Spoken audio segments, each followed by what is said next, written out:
Sister Wives. Kody Brown's manipulative tears worked on Meri. Sister Wives has shown Kody Brown to use different tactics throughout the 19 seasons to convince his 4 wives to act and do certain things. Many people believe he used his strong emotions to manipulate Meri Brown in the end, and it worked. Meri and Kody Brown say goodbye. During the latest episode of Sister Wives, Meri and Kody Brown parted ways. However, Kody had used his final moments with Meri to express regret for how he treated her in the last 7 years. Likewise, he confused her by joking about walking her down the aisle to her new husband. Although Meri coldly looked at Kody's change of heart, it fully perplexed her. Furthermore, she was still moved. In a confessional, Kody admits he was transitioning from anger to grief. He says it's more like permission to move on. After leaving, Kody confesses he confused both Meri and Nathan Dilts with his goodbye. However, Kody expresses he is mourning the end of the marriage and the family. But fans think Kody was using his tears to manipulate Meri. Although Kody Brown was completely overtaken by emotions, he doesn't view divorce as the wrong decision. Seemingly washes his hands clean after leaving. He says, "This moment with Meri is me moving from the anger to just this moment of grief." Furthermore, in the confessional, he mentioned he knows they shouldn't be married. However, he used his parting gesture to process his pain, and just trying to be safe in it, sit in it, own it, and heal it. Kody Brown confuses Meri and Nathan with his soliloquy. After expressing emotional distress, Kody Brown confused Nathan Dilts. While he pours his heart out for Meri in front of Jen Sullivan and Nathan Dilts, he relays it was just a brief expression. Kody acknowledges the misdirection of Nathan in the confessional. "When we get in my car and drive off, he just touches me and says, 'Friend, you know I'm not one to push, but are you sure?' Kody takes his normal snark and responds, 'I said, brother, if you don't understand now, I don't know how I'm going to be able to make you understand.' But Kody clarifies, 'I'm not questioning whether we're doing the right thing. I know that Meri and I can't be married. And I'm not questioning, our experience because it's a great memory.' After his good cry, he adds, 'It's just the end.' Kody refocuses on his current wife, Robin Brown, and how he hid his enamour for too many years. Meanwhile, Meri Brown becomes introspective. Kody Brown's manipulative tears worked on Meri. Once the doors closed and Kody Brown walked away, there was proof that his manipulative tears worked on Meri Brown. Stunned Meri, in a confessional, said, "I'm so confused." Then Meri talks with Jen Sullivan and says, "Part of me was like, what have I done? Maybe I did the wrong thing." The Arizona sun set over Flagstaff, painting the sprawling desert in hues of fiery orange and deep purple. Inside Meri Brown's tastefully decorated home, the air was thick with tension, a silence broken only by the soft hum of a ceiling fan. Kody Brown sat across from her, his golden curls catching the fading light. His face bore a carefully curated expression of sadness, a mix of regret, longing, and just the right amount of vulnerability. "Meri," he began, his voice trembling, "I've been doing a lot of thinking." Meri folded her arms tightly across her chest. The walls she had spent years building around her heart felt uncomfortably thin tonight. She didn't respond, merely raising an eyebrow in challenge. "I know I've hurt you," Kody continued, his voice cracking as though the weight of his own words was too much to bear. "I know I've made you feel discarded, but that was never my intention."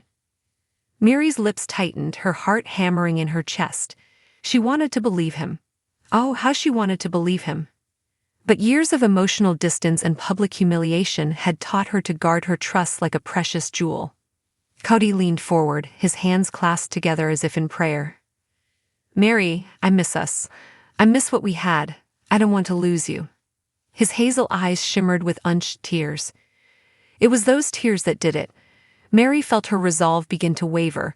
She had seen Kody cry before, but there was something different about it this time. Or was there? A small voice in the back of her mind whispered that she had fallen for this act before, but the louder voice, the one fueled by decades of shared memories and a yearning for validation, drowned it out. "You miss us?" Meri asked, her voice barely above a whisper. "When was the last time you even looked at me like a wife, Kody?" Kody sighed deeply, running a hand through his hair. "I've been an idiot," he admitted. "I let my insecurities and frustrations drive a wedge between us. But I'm here now, trying to make things right. Doesn't that count for something?" Meri hesitated.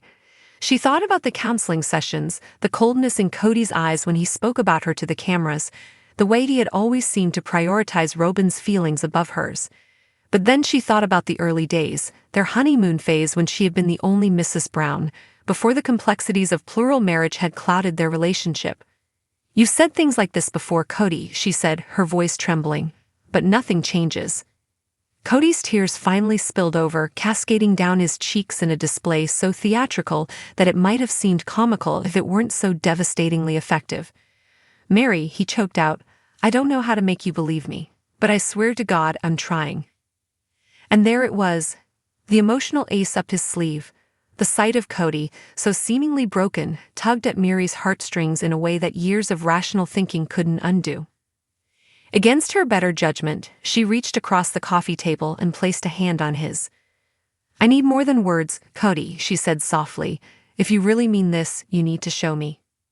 Kody nodded vigorously, his face lighting up as though her touch alone had breathed life back into him. "I will, Meri. I promise. I'll do whatever it takes." The aftermath. In the days that followed, Kody made good on his promise, at least superficially. He visited Meri more often, bringing flowers and sharing meals that felt almost like dates. The cameras documented every moment, Kody's repentant smile beaming through the lens. For a while it seemed like things might genuinely improve. Meri found herself smiling more, even laughing at Kody's jokes. She began to hope that maybe, just maybe, this time would be different.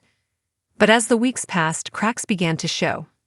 Kody's visits became less frequent, his conversations more distracted.